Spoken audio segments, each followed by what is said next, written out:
kita berdoa bersama-sama. Bapa di dalam surga, terima kasih, kami sungguh bersyukur ya Tuhan. Jikalau kami memiliki Tuhan yang hidup, Tuhan yang kami yakini dan kami percaya di dalam kehidupan kami. Seperti pujian yang barusan kami nyanyikan, Engkau adalah segalanya bagi kami ya Tuhan di dalam kehidupan kami. Oleh sebab itu Tuhan, pada pagi hari ini ketika kami datang di hadapan-Mu, satu kerinduan kami yaitu kami ingin mendengar apa yang menjadi isi hati Tuhan, yang ingin Tuhan sampaikan kepada kami pada pagi hari ini. Khususnya ketika kami memasuki bulan Desember, di penghujung bulan yang terakhir di tahun 2023 ini. Kami bersyukur Tuhan, kami boleh melihat bagaimana penyertaan pimpinan Tuhan di dalam kehidupan kami, hari lepas hari. Tidak ada alasan bagi kami ya Tuhan, untuk kami tidak mengucap syukur, melihat kebaikan Tuhan di dalam kehidupan kami. Apa yang dapat kami lakukan? Apa yang dapat kami perbuat, untuk kami boleh menyenangkan hati Tuhan? Biarlah pada pagi hari ini ketika kami boleh bersama-sama merenungkan firman-Mu, Tuhan tolong kami. Mampukan kami untuk kami boleh menyerap, untuk kami boleh menerima akan kebenaran firman-Mu. Berikan kami kerendahan hati ya Tuhan, untuk kami belajar, mendengar isi hati Tuhan bagi setiap kami. Sebab itu berbicaralah kepada kami melalui firman-Mu pada pagi hari ini, karena kami siap untuk mendengarkannya. Terpujilah nama-Mu, di dalam nama Tuhan Yesus kami berdoa. Amin. Silakan duduk Bapak Ibu jemaat yang terkasih di dalam Tuhan. Saudara, kita bersyukur kepada Tuhan pagi ini kita boleh bersama-sama. Kita masuk di bulan Desember, di awal daripada bulan Desember yang biasanya identik dengan gemerlapnya saudara. Gemerlap di mana-mana.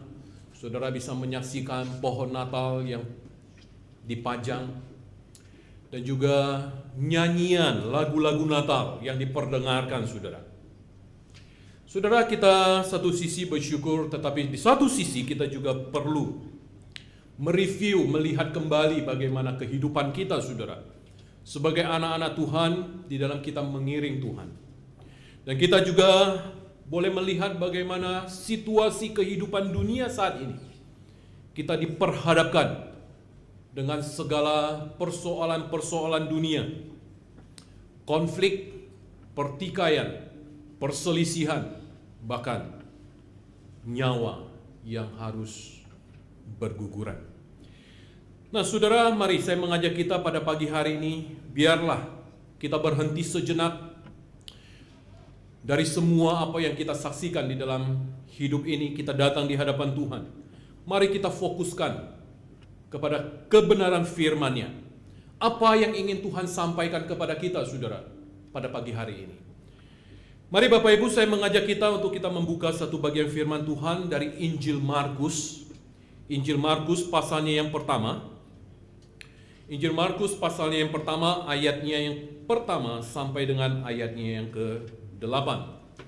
Nah Bapak Ibu, tema kita pada pagi hari ini kita akan belajar dari seorang tokoh yaitu Yohanes Pembaptis, yaitu dengan tema perintis kedatangannya. Markus pasalnya yang pertama, ayatnya yang pertama sampai dengan ayatnya yang ke-8. Mari Bapak Ibu, saya mengajak kita untuk kita membaca secara silih berganti. Saya membaca ayatnya yang pertama, Bapak Ibu membaca ayat yang kedua, dan seterusnya sampai dengan ayatnya yang ke-8. Demikian firman Tuhan. Inilah permulaan Injil tentang Yesus Kristus, Anak Allah.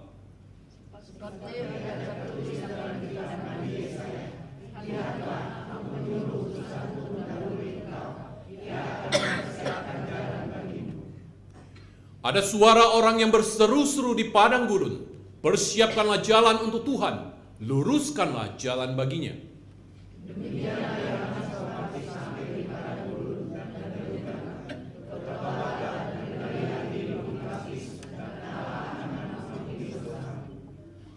Lalu datanglah kepadanya orang-orang dari seluruh daerah Yudea dan semua orang Yerusalem, dan sambil mengaku dosanya, mereka dibaptis di Sungai Yordan.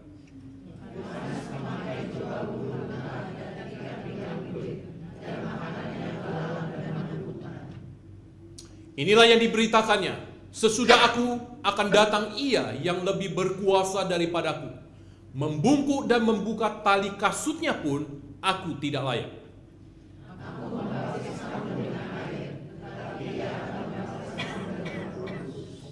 Baik, sejauh ini pembacaan firman Tuhan kita. Bapak Ibu yang terkasih di dalam Tuhan, tema kita pada pagi hari ini adalah Yohanes Pembaptis, perintis kedatangannya, saudara. Nah, saudara yang terkasih di dalam Tuhan, saudara, tidak terasa kita sudah memasuki minggu Natal. Seperti di awal tadi saya mengatakan bahwa terang di mana-mana dan akan bertambah menjadi semakin terang. Saudara, simbol terang mempersiapkan kita menyambut yang namanya kehadiran Kristus dalam perayaan Natal ini semakin atau sudah di depan mata. Terang yang semakin memperlihatkan, saudara, sisi-sisi kehidupan kita itu semakin jelas di hadapan Tuhan. Bapak Ibu, bila kita menyadari betapa banyaknya sisi kehidupan kita yang terus-menerus harus kita benahi, saudara. Saudara, di dalam kehidupan kita ada dosa di sananya.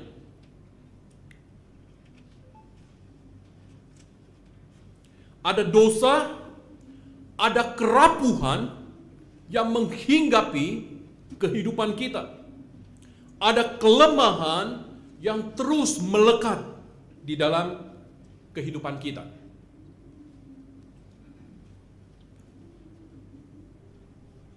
Saudara, semua mendesak supaya untuk diperbaharui.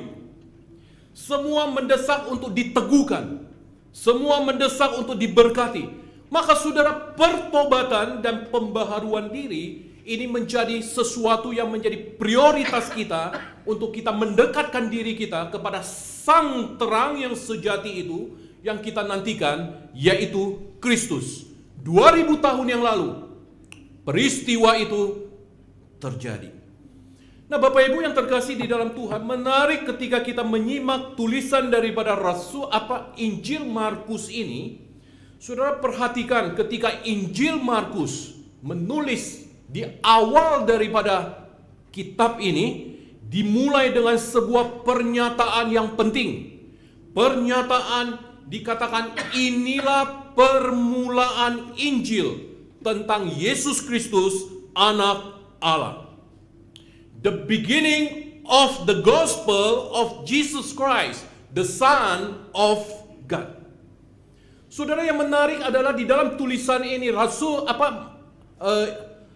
Markus, saudara, di dalam pernyataan ini kemudian dia ulangi lagi di hampir daripada bagian penulisan Markus ini, Injil Markus ini, di ayatnya yang ke-39 di pasal 15. Di situ dikatakan, truly this man was the Son of God. Benar ini adalah anak Allah. Nah, saudara yang terkasih di dalam Tuhan, kelihatannya Injil ini diisi dengan satu identitas perjalanan Yesus sebagai anak Allah. Saudara, ini rumusan pernyataan ini kurang lebih sama. Kalau kita terjemahkan, inilah permulaan kabar sukacita. Inilah permulaan kabar sukacita. Saudara, kabar sukacita ini bukan cerita. Kabar sukacita ini bukan cerita, tetapi orang, saudara. Siapa? Yaitu Yesus Kristus. Nah, saudara, tanpa kita mengabaikan isi dan struktur daripada Injil Markus ini, maka saudara, saya akan mengajak kita untuk kita bersama-sama, saudara. Kita akan merenungkan satu kata mengenai Injil ini. Saudara, di ayat yang pertama terdapat kata Injil, yaitu kalau diterjemahkan ke dalam bahasa Yunaninya dikatakan Evangelion. Artinya adalah kabar yang baik.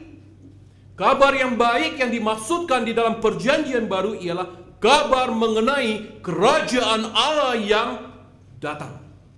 Kedatangan itu sudah disiapkan di dalam perjanjian lama, saudara. Dan itu digenapi melalui pribadi, yaitu Yesus di dalam dunia ini yang akan memberitakan Injil, kabar sukacita itu.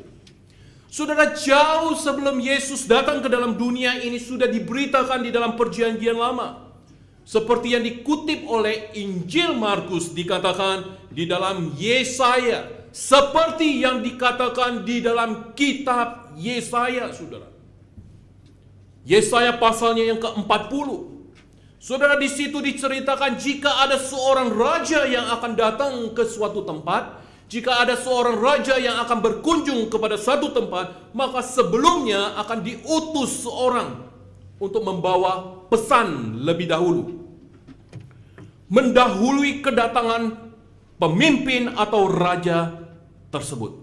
Utusan ini bertugas untuk mempersiapkan penyambutan raja, sekaligus memastikan bahwa apakah jalan yang akan dilalui oleh raja itu adalah jalan yang cukup aman. Nah, saudara yang terkasih di dalam Tuhan, Yohanes Pembaptis lahir di sebuah kota Ainom dekat Salim di wilayah Yudea. Saudara, dia adalah seorang anak daripada Zakaria, seorang imam, dan ibunya bernama Elisabet, yang dikatakan di dalam firman Tuhan dikatakan seorang wanita yang mandul.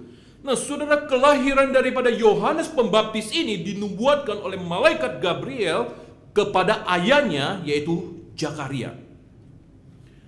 Saudara, Yohanes Pembaptis diceritakan tumbuh menjadi seorang pria yang saleh, taat kepada Allah, dikatakan hidup di padang gurun, berpakaian kulit onta, serta makannya adalah belalang dan madu. Dan kemudian dia berkhotbah kepada orang-orang untuk bertobat, saudara. Bertobat, mempersiapkan kedatangan Mesias. Nah, saudara yang terkasih di dalam Tuhan, saudara, Yohanes Pembaptis ini bisa diumpamakan seperti kalau saudara di jalan tol, di keramaian, di kemacetan, saudara pasti pernah menemukan ada forerunner. Ya, kalau pemakaman pun ketika menuju ke pemakaman biasa dari rumah duka itu pun akan ada forerunner, saudara. Forerunner fungsinya buat apa, saudara? Untuk mengamankan jalan di depan supaya tidak ada hambatan untuk mobil yang ada di belakang ini untuk berjalan, untuk sampai kepada tujuan. Itu tugas forerunner, yaitu mengawal orang penting. Kira-kira begitu, saudara. Ya, mengawal orang penting bukan hanya yang hidup, tetapi pada realitanya dia juga mengawal orang yang sudah mati, saudara, menuju ke mau pemakaman, mau ke kremasi. Pokoknya intinya tidak telat sampai di situ, sampai di tujuan, tidak ada hambatan.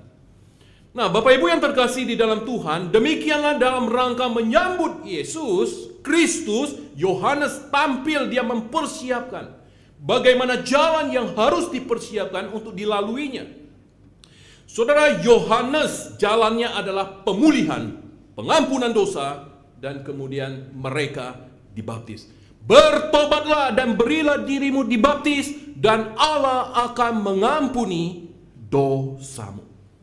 Nah, Bapak Ibu yang terkasih di dalam Tuhan, dari sana kita dapat pahami bahwa inti daripada pemberitaan Yohanes Pembaptis adalah bagaimana manusia mempersiapkan kedatangan Tuhan dengan cara bertobat.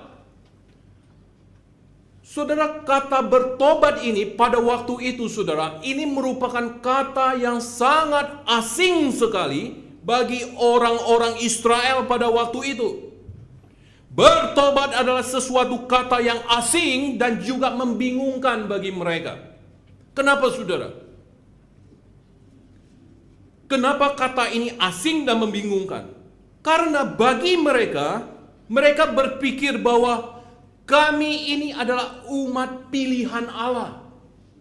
Kami ini adalah umat pilihan Allah, keturunan daripada Abraham, bapa orang beriman.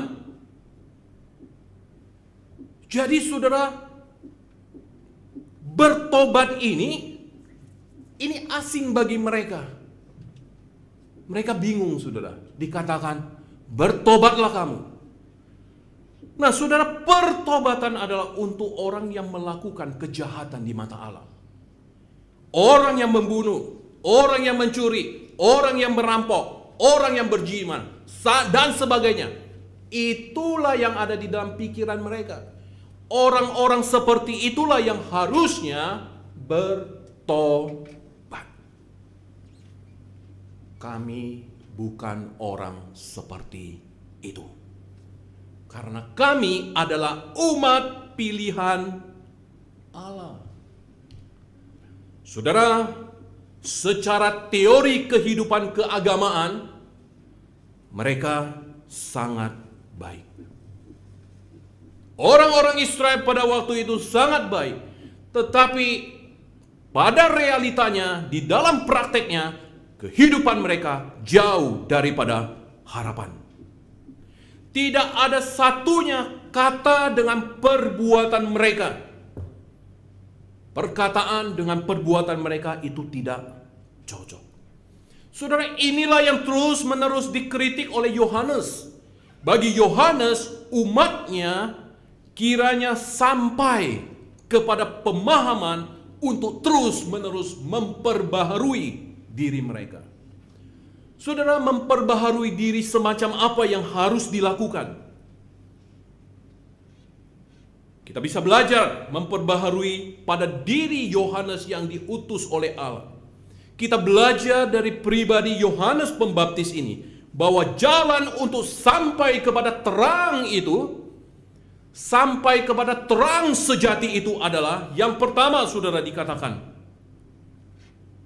kerendahan hati. Kerendahan hati. Saudara, kerendahan hati inilah wujud nyata dari pembaharuan yang bisa kita lakukan.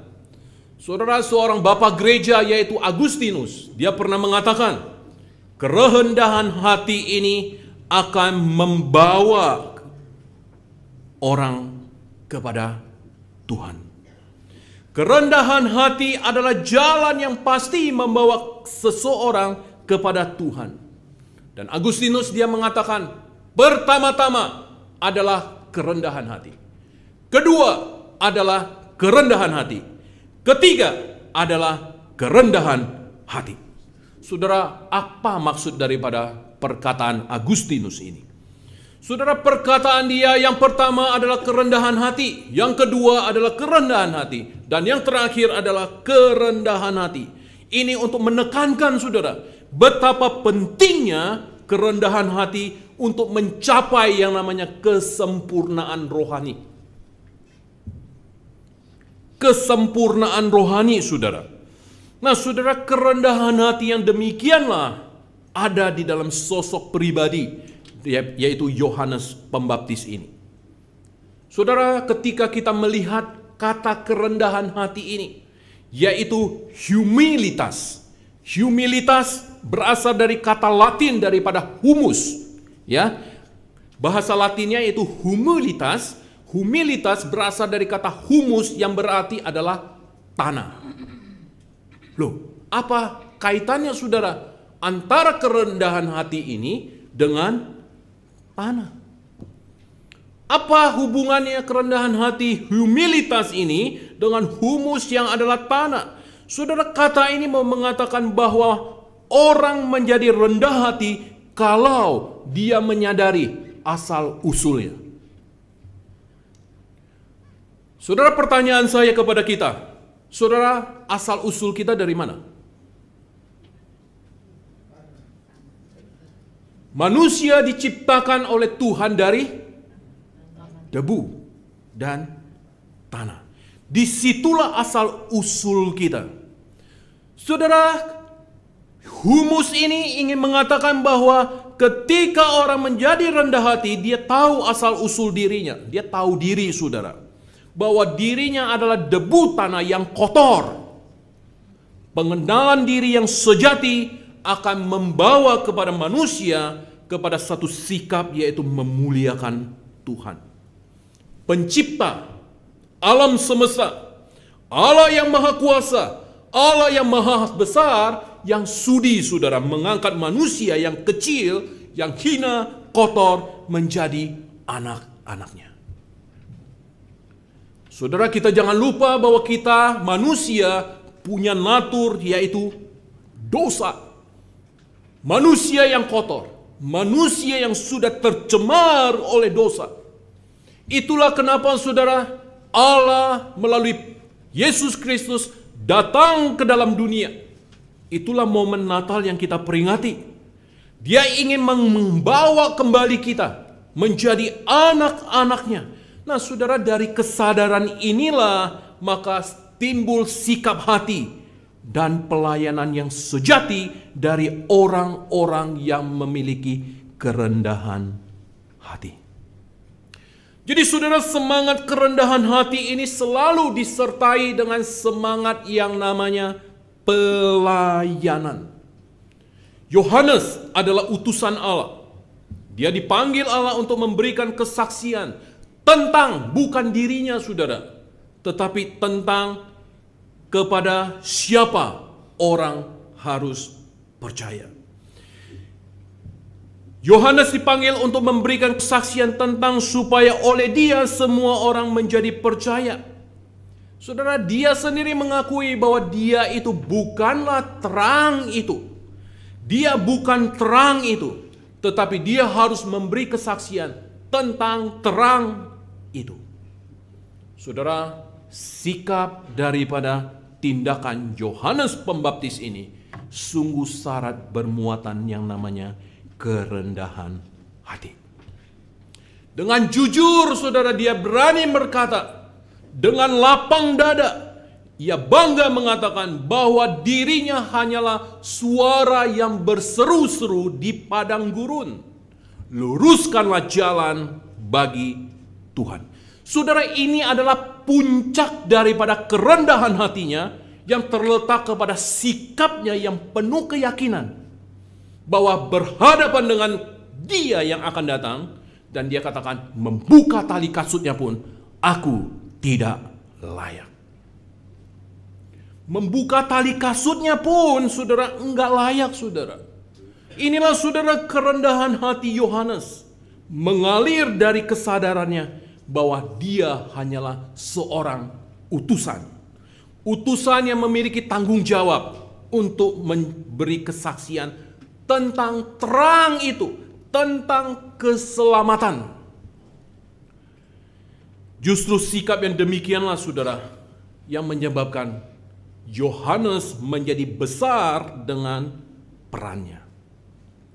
Saudara, ketika manusia berlomba untuk menjadi yang terdepan, ketika manusia berlomba untuk menjadi yang nomor satu, saudara, tetapi, saudara, kita perhatikan Yohanes Pembaptis, sosok yang happy to be number two, saudara, bukan dengan di tengah arus yang berjuang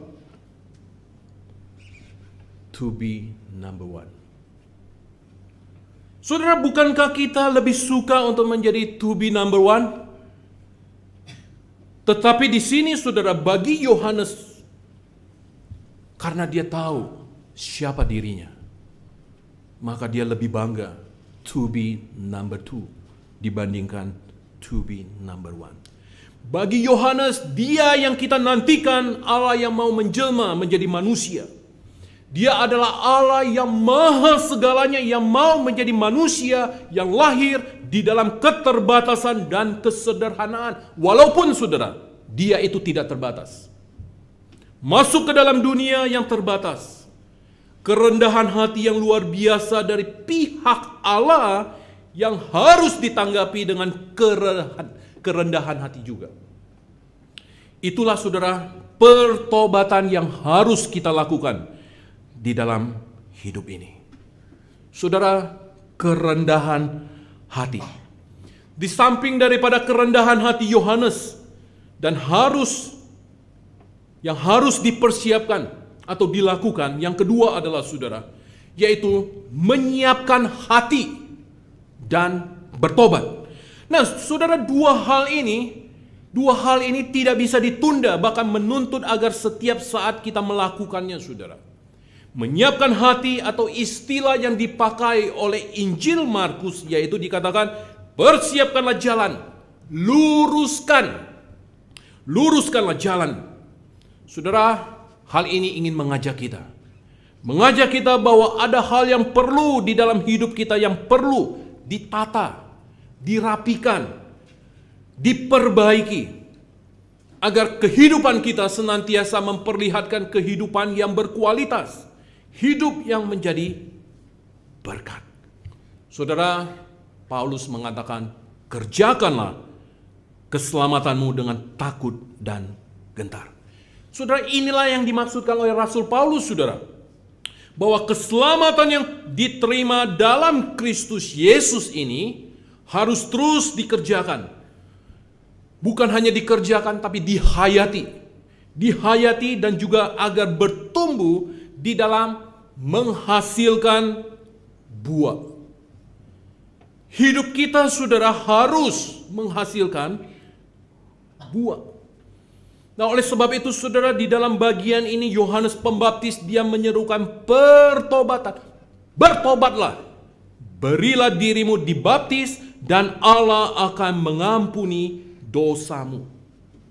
Saudara, seruan pertobatan Yohanes ini adalah seruan yang ditujukan kepada kita yang sedang mempersiapkan diri menyambut kedatangan Yesus.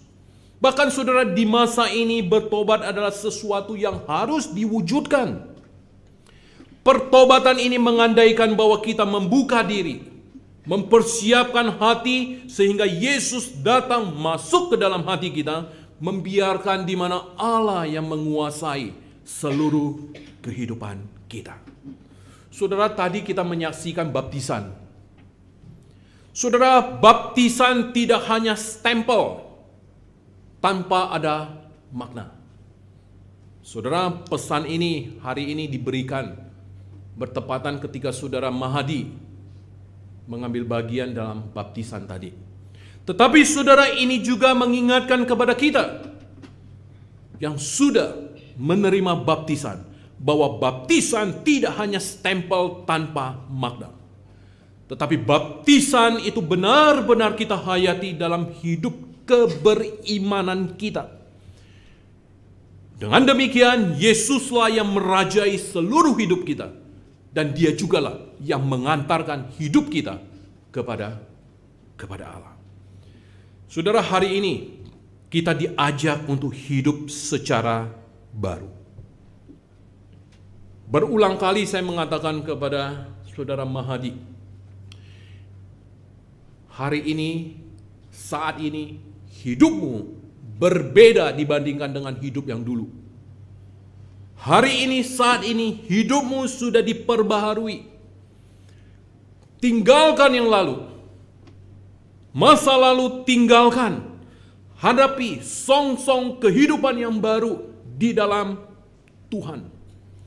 Saudara, jadikan Dia sebagai penguasa di dalam kehidupan saudara saya, dan khusus juga bagi Mahadi, saudara. Hari ini kita diajak secara baru mengarahkan seluruh hidup kita kepada Kristus. Datang sambil kita menyiapkan hati agar Dia mempunyai tempat di hati kita. Saudara, momen Natal, saudara, memperlihatkan kepada kita di mana Kristus mendapatkan tempat. Ketika Maria dan Yusuf mencari tempat persalinan, di mana tempat bagi Yesus, saudara? Sang bayi yang akan dilahirkan itu. Bukankah hanya sebuah kandang binatang? Sebuah palungan, saudara. Tidak pernah terpikirkan oleh seorang ibu yang akan melahirkan anaknya suatu hari kelak itu berada di dalam kandang binatang, saudara. Saudara terpikirkan tidak ketika saudara dulu mengandung, khususnya untuk ibu-ibu, saudara ingin melahirkan bayi yang ada di dalam kandungan saudara. Di mana, saudara? Tentu kita mempersiapkan tempat yang paling baik. Mungkin kita mempersiapkan di rumah sakit yang paling baik, saudara. Segala sesuatu kita persiapkan. Saudara, kita tidak ingin bayi yang kita lahirkan ini tidak mendapatkan tempat yang layak. Saudara, Kristus sudah datang ke dalam dunia. Hari ini kita tidak lagi memperingati kedatangan dia yang dulu 2000 tahun yang lalu. Hari ini dia sudah datang, saudara. Dan itu sudah digenapi, saudara. Tetapi pertanyaannya, di manakah tempat bagi dia di dalam hati saudara dan saya? Yesus yang tinggal dalam diri kita akan membawa dampak bagi kehidupan kita, saudara. Yesus bukan hanya memberikan dampak, tetapi dia akan menuntun dan mengarahkan seluruh kehidupan kita kepada Allah. Kristus menguasai hidup kita. Ketika Kristus menguasai hidup kita, maka saudara dan saya dimampukan untuk membuang segala sikap, anggapan diri kita bahwa kita ini adalah orang-orang yang sangat penting. Karena apa, saudara? Karena ada pribadi yang jauh lebih penting, yaitu Kristus. Yang kedua, kita juga mampu membuat sikap atau menganggap diri serba kurang. Saudara, ini ada kaitannya dengan pelayanan. Kita menganggap bahwa diri kita tidak mampu. Saudara, percayalah, di dalam Tuhan kita dimampukan.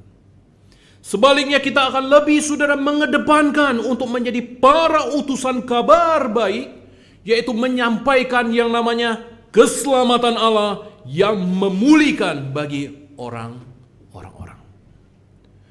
Saudara, Natal sudah terjadi. Natal sudah terjadi. Kristus sudah datang ke dalam dunia. Sekarang apa yang kita tunggu? Sekarang yang kita tunggu adalah kedatangannya yang kedua. Saudara, bukankah kita masih harus menjadi Yohanes Pembaptis masa kini? Bukankah kita harus menjadi perintis jalan bagi kedatangannya yang kedua kali? Yaitu memberitakan kabar baik. Memberitakan kabar baik sehingga orang bertobat siap menyambut kedatangan Yesus yang kedua kali. Saudara, inilah Natal itu. Ada orang-orang yang dulu sudah mempersiapkan kedatangan daripada Mesias itu. Dan saat ini, saudara, kita sepertinya berganti dengan Yohanes Pembaptis. Kita adalah Yohanes Pembaptis masa kini yang seharusnya menjadi perintis bagi kedatangan Kristus yang kedua kali. Saudara, siapkah kita menjadi forerunner? Siapkah kita berjalan paling depan dengan membunyikan sirene kita supaya orang tahu bahwa akan ada yang jauh lebih besar, akan ada yang jauh lebih penting, pribadi yang lebih penting, yang lebih luar biasa, yang akan paling rasa sakit hati yang paling besar adalah ketika dikatakan menolak. Ada orang yang menolak. Saudara, itu pun dilakukan dihadapi oleh Tuhan melalui Yesus. Tetapi kita bersyukur ada mereka yang tahu siapa diri mereka, peran mereka, dan mempersiapkan jalan bagi kedatangan Tuhan itu. Yohanes Pembaptis yang siap untuk membuka jalan bagi orang menuju kepada pertobatan. Bapa di dalam surga, terima kasih, kami bersyukur pada pagi hari ini ketika kami boleh bersama-sama belajar dari sesosok pribadi, yaitu Yohanes Pembaptis. Yohanes Pembaptis yang Tuhan pakai mempersiapkan jalan bagi kedatangan Tuhan Yesus. Kedatangan yang pertama 2000 tahun yang lalu, yang itu sudah terjadi. Dan kami bersyukur Tuhan, di momen Natal ini kami bersama-sama boleh merayakan, boleh kembali mengingat kehadiran Engkau di tengah-tengah dunia ini. Bagaimana kami mempersiapkan jalan bagimu untuk kedatangan yang kedua. Tuhan, tolong kami, bantu kami untuk kami boleh memaknai akan kedatangan-Mu yang pertama bagi kami. Dan biar kami boleh mempersiapkan diri kami, ya Tuhan, menyongsong kedatangan-Mu yang kedua kali. Dan biarlah hidup kami, ya Tuhan, Tuhan pakai untuk menyatakan Tuhan, agar kami boleh berseru-seru seperti Yohanes Pembaptis yang berseru di padang gurun. Dan biarlah kami juga dipakai Tuhan agar kami berseru di tengah-tengah dunia sudah dekat. Terima kasih Bapa. Kami bersyukur untuk firman-Mu pada pagi hari ini. Tuhan sudah menolong kami. Tuhan juga yang akan memampukan kami untuk kami boleh menjadi duta-duta Tuhan di dalam dunia ini. Terpujilah nama-Mu. Di dalam nama Tuhan Yesus kami berdoa dan kami mengucap syukur. Amin.